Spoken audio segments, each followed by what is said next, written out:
वंदे वंदारु मंदारम वृंदावन विनोदिनम वृंदावन कलानाथम श्री पुरुषोत्तम मद्भुतम। जय हिंद, जय भारत। कानड़ धाम चैनल के सभी दर्शकों से आज के इस परम पावन स्वतंत्रता दिवस के शुभ अवसर पर बहुत बहुत मंगल कामना, शुभकामना। हमारा देश आगे बढ़ता रहे, जिस गति को उसने वर्तमान में पकड़ रखी है वो गति उत्तरोत्तर वृद्धि को प्राप्त हो और वो आगे बढ़ती चली जाए। सज्जनों, हम नित्य प्रति अधिक मास का परम मंगलमय पावन आनंद अर्जित कर रहे हैं। आज 29वां अध्याय जो नैमिषारण्य पावन पवित्र तीर्थ में जो वर्णन किया गया है वो हम जो है आपके समक्ष प्रस्तुत कर रहे हैं। सूत जी और सोनक जी महाराज का बड़ा सुंदर पवित्र संवाद चल रहा है, जैसा कि आप सबको ज्ञात है। और उसी में सूत जी महाराज ने आज का परम सुंदर पावन पवित्र प्रसंग वर्णन किया है। और वो इसलिए किया है कि शौनकादिक ऋषियों के पूछने पर, नारद द्वारा नारायण से पूछने पर जो सुंदर जवाब उनको प्राप्त हुआ है कि एक बंदर होकर के और उसने जो है मृत्यु उस मृग तीर्थ के अंदर प्राप्त की और उसको लवाजमे के साथ में, अर्थात खूब जोश के साथ में, प्रसन्नता के साथ में और वादित्य यंत्रों के साथ में पालकी में बिठा करके और उसको भगवान के धाम में ले जाया जाता है। तो स्वाभाविक रूप से प्रश्न भीतर में ही उत्पन्न होता है कि ये सब कैसे हो गया। वो जीव भी सोचता है, वो बंदर भी सोचता है कि मेरा इतना भव्य स्वागत, मेरा इतना सम्मान, मुझे इतने सम्मान से भगवान तक ले जाया जा रहा है। भगवान तो सज्जनों पहले ही कह चुके हैं कि जन्म लेकर के, कितने बार जन्म लेकर के किए गए तपश्चरण से भी जो फल नहीं मिलता उससे कई ज़्यादा फल प्राणी को जो है इस अधिक मास के करने से प्राप्त हो जाता है। सज्जनों, यहाँ पर उस जीव की भी जिज्ञासा है, नारद और शौनकादिक ऋषियों की भी जिज्ञासा है, आप सबके भीतर में भी ये जिज्ञासा होगी। तो यहाँ पर उन्होंने ये बताया है कि वह प्राणी जो 5 दिन तक जो है वह भूखा भी रहा, प्यासा भी रहा और पानी उसने जो है जल के अंदर केवल स्नान भी उससे होता रहा। पानी के अंदर भीतर में जल पीने के लिए गया तो वहाँ पर उसका स्नान भी होता रहा। सज्जनों, 5 दिन तक लगातार उसके जीवन से इस प्रकार के क्रम चलते रहे, लेकिन समय का, वक्त का बहुत महत्व होता है। वक्त तो वक्त होता है। वक्त फकीर को जो है, फकीर को हजूर बना देता है, यह हमारे यहाँ पे कहा गया है। तो वक्त की बात है, समय की बात है, समय के महत्ता की बात है। सज्जनों, वो समय अधिक मास का चल रहा था और अधिक मास के समय में नारायण कह रहे हैं कि अधिक मास का समय चल रहा था, उसमें 5 दिन जो है सज्जनों, 5 दिन जो है उस जीव से बहुत सुंदर कार्य हो गया, वो भी अनजान में हो गया। वह तो पशु प्रवृत्ति का है जीव, वो नहीं जानता है कि ये अधिक मास चल रहा है और मैं जो कर रहा हूँ ये सोच समझ के कर रहा हूँ। उन 5 दिनों में जो है उसके रुग्णता के कारण जो है वह जो फल नीचे उसके द्वारा गिरते थे, जो पत्ते गिरते थे, नीचे के जीव जो है उसको खा लिया करते थे। अर्थात उस जीव के द्वारा 5 दिन तक फल का दान, पत्तों का दान, फूलों का दान ये उसके द्वारा होता रहा और उसने 5 दिन तक कुछ भी भोजन ग्रहण उसने नहीं किया, इसलिए वो व्रत भी उसका होता रहा। और साथ साथ जो है सज्जनों, वो पत्ते जो गिरते थे उसको जीव भी जो है चलने, जीवास में जितने भी जो है पत्ते खाने वाले जीव उसको खा लिया करते थे। सज्जनों, कभी और स्नान भी करता था वो पानी में, क्योंकि ये जो इस प्रकृति के अंदर जो है जो बंदर जैसे जीव जो है वह नहाना ज़्यादा पसंद करते हैं, कूद कूद के नहाना पसंद करते हैं। आप सब लोगों ने कई स्थानों पर देखे होंगे। तो वह उसमें स्नान भी कर लेता था। तो 5 दिन तक उसका स्नान हो गया, उसका व्रत हो गया, उसके फलों के द्वारा उसका दान हो गया, लेकिन उसको पता नहीं है। लेकिन उसी बीच जो है ऐसे सुंदर अवसर में, समय में उसकी मृत्यु भी हो गई।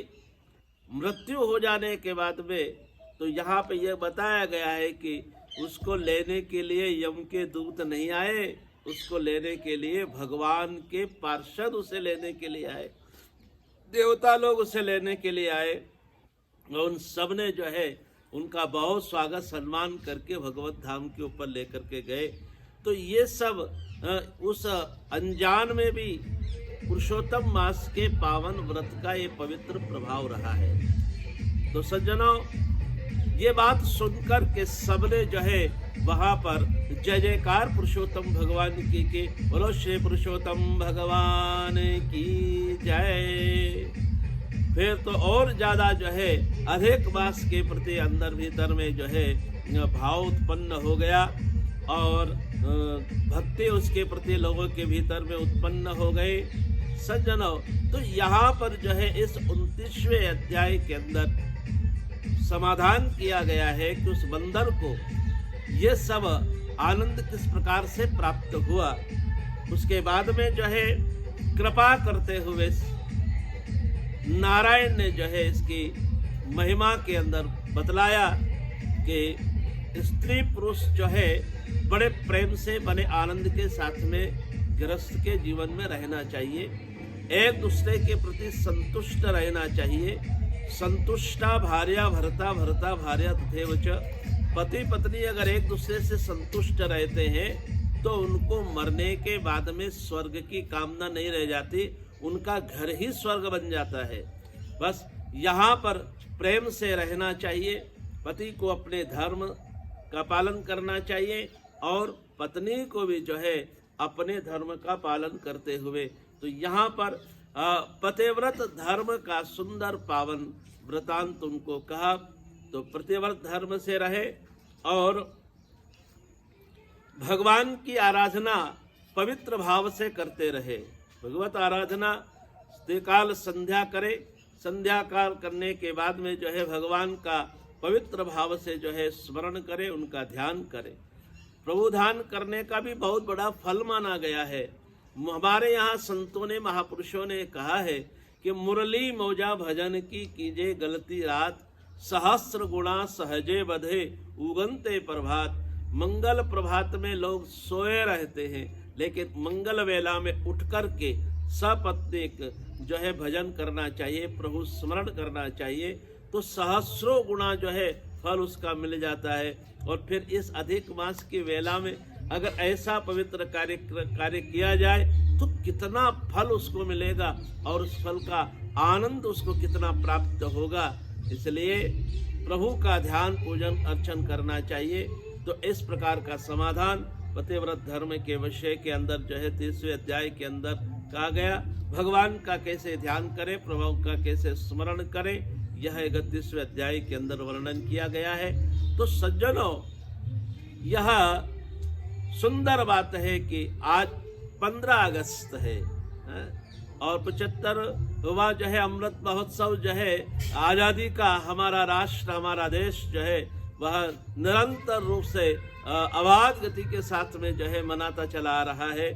आज के इस आज़ादी दिवस के शुभ अवसर पर 15 अगस्त के शुभ अवसर पर मैं समस्त जो है देशवासियों को, सभी अध्यात्मवादियों को, भक्तों को, सबको जो है मैं जो देश की सेवा करने वाले हैं, देश की सुरक्षा करने वाले हैं, रक्षा करने वाले हैं, उन सभी के प्रति जो है मैं अपने हृदय से मंगल कामना, शुभ कामना करता हूँ।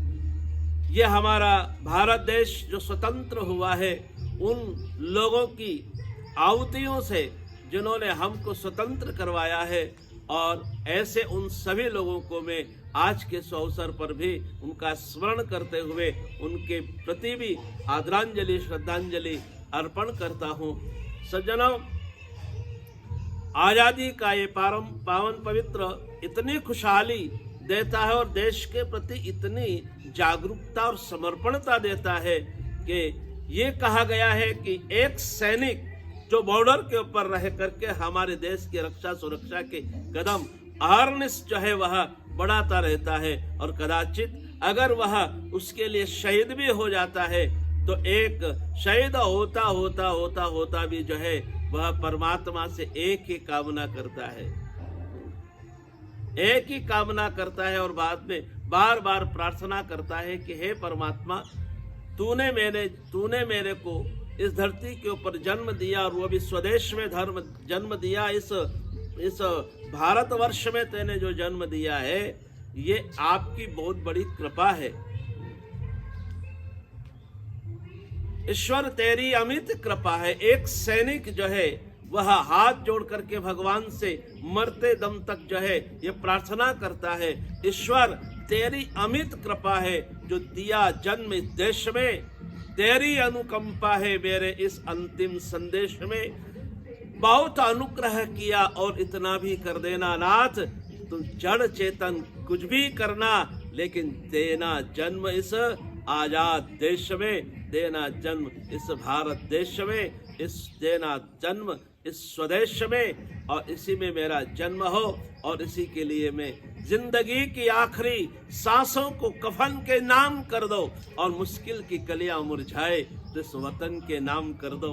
वक्त आ भी जाए दामन फैलाकर लहू मांगने हमसे, तो जिंदगी का एक कतरा कतरा अपने इस देश के नाम कर दो, अपने इस देश के नाम कर दो। हमारा यह हिंदुस्तान अंतिम समय तक जो है, विश्व के इस अंतिम समय तक भी जो है हमेशा आजादी का ये जश्न मनाता रहे, और सबका हृदय जो है खुशहाली से भरा रहे।